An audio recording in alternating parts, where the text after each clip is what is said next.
রাজধানীর পল্লবীতে শিশু রামিসাকে ধর্ষণের পর হত্যার ৫ দিনের মাথায় প্রধান আসামি সোহেল রানা এবং তার স্ত্রী স্বপ্না আক্তারের বিরুদ্ধে আদালতে অভিযোগপত্র দিয়েছে পুলিশ। অভিযোগ গঠনের শুনানি হবে আগামী ১ জুন।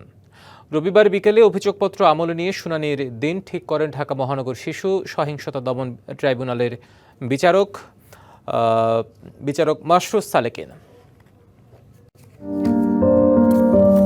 গেল মঙ্গলবার রাজধানীর পল্লবীর একটি ফ্ল্যাট থেকে শিশু রামিসার খণ্ডিত মরদেহ উদ্ধার করে পুলিশ। শিশু ধর্ষণের পর এমন নৃশংস হত্যাকাণ্ডে ক্ষুব্ধ হয়ে ওঠে সারা দেশ। সামাজিক যোগাযোগ মাধ্যম ছাড়িয়ে বিচারের দাবিতে রাস্তায় নেমে আসে সর্বস্তরের মানুষ।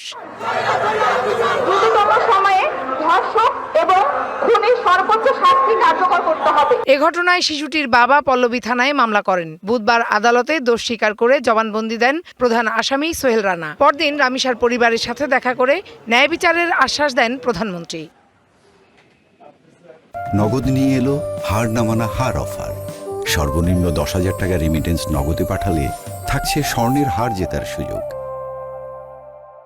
ফরেনসিক রিপোর্ট অনুযায়ী রামিসাকে ধর্ষণের পর শ্বাসরোধে হত্যা এবং বিচ্ছিন্ন করা হয় মাথা ও হাত। সোহেল রানার বিরুদ্ধে ধর্ষণের পর হত্যা এবং তার স্ত্রী স্বপ্না আক্তারের বিরুদ্ধে ধর্ষণের পর হত্যায় সহায়তার অভিযোগ প্রমাণের দাবি রাষ্ট্রপক্ষের। তাদের আশা সর্বোচ্চ শাস্তির। বলা হয়েছে ১৫ দিনের মধ্যে দিতেই হবে। অতএব সেটা আজকে ৫ দিনের ভিতরে দিয়েছেন, এটা কোনো রকম আইনের ব্যর্থ ঘটে নাই। কার্য দিবসের প্রত্যেক দিন উনি বিচারের জন্য দিন ধার্য করতে পারেন।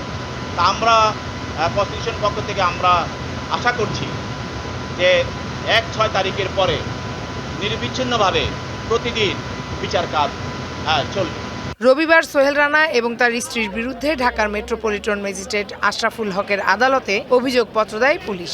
এরপর মামলা পাঠানো হয় ঢাকা মহানগর শিশু সহিংসতা দমন ট্রাইব্যুনালে। অভিযোগপত্র আমলে নিয়ে ১ জুন অভিযোগ গঠনের শুনানির দিন ঠিক করেন বিচারক। দ্রুততম সময়ে বিচার শেষ করতে বিচারকের অবসরকালীন ছুটি বাতিল করা হয়েছে বলে জানিয়েছে রাষ্ট্রপক্ষ।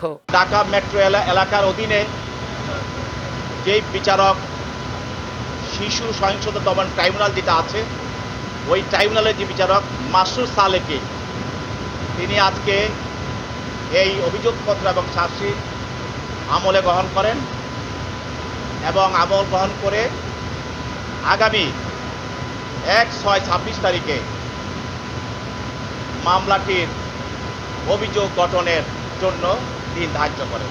এদিন ২ আসামিকে আদালতে আনা হলেও তোলা হয়নি এজলাসে। এ মামলায় রাষ্ট্রীয় খরচে আসামি পক্ষে আইনজীবী নিয়োগ দিয়েছে সরকার। Farhana Juthi, DBC news, Dhaka.